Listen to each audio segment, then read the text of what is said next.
Extremely damaging for the Labour Party because what it shows is that Keir Starmer has very, very bad judgment.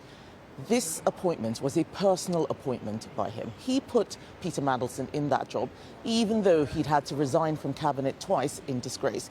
He could have had a diplomat doing the role. He chose to put a Labour politician with a reputation that was already known, and it is not a surprise that this has come to pass.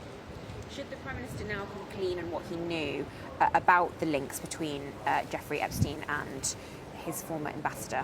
The Prime Minister does need to come clean about every single thing he knew, and we're going to be pushing for all of the papers around his vetting to be released. This is absolutely critical.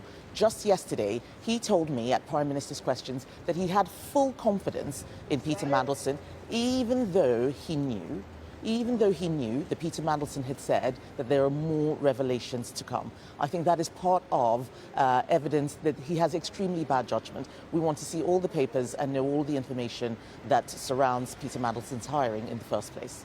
The government said there was new information that was materially different. That's what made their decision. Do you agree with that?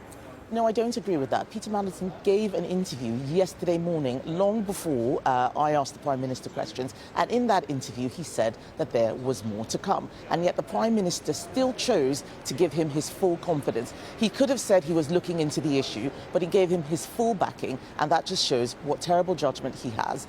This would not have happened if I had not been pushing and pressing at Prime Minister's Questions. Just as I asked last week for him to sack his Deputy Prime Minister, he showed that he had no backbone by refusing to do so, only to lose her 2 days later.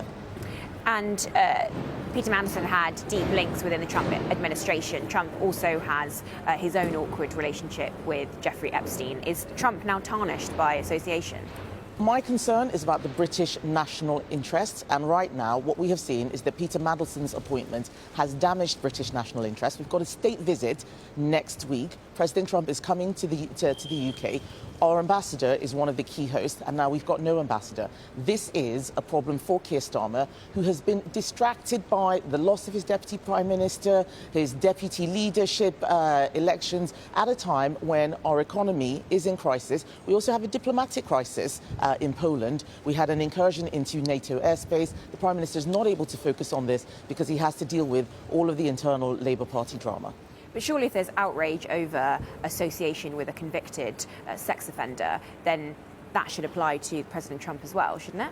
Keir Starmer has control over who he appoints as ambassador to the US. He does not have control over what is going on in the United States. He is not able to control his party. He is not able to face down his backbenchers or even the trade unions who are causing strikes all around our capital city. He is weak, he has poor judgment, and he needs to explain himself how it was that this situation came to pass. That's why we're calling for the releasing of all of the papers around the vetting.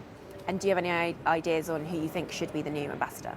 That is something for the government to make a call on. We had an ambassador in place previously. They chose to sack her and give a Labour politician the job. That is yet another example of Keir Starmer's really bad political judgment. And this is only the latest resignation or sacking that we've seen. He's lost his ambassador to the US. He's lost his deputy prime minister. He lost the transport secretary accused of fraud. He knew about that. He lost an anti-corruption minister because of allegations of corruption, which he was aware of. This keeps happening again and again, and it will continue to happen.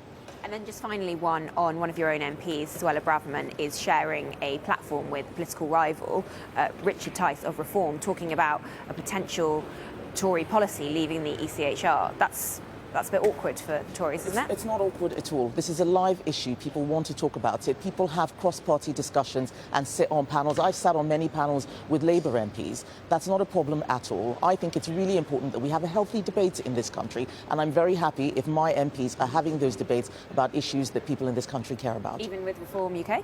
Why not? They are a political party in this country. They are elected. If they're going to have debates with Labour and Greens, they should be having debates with other left-wing parties like Reform.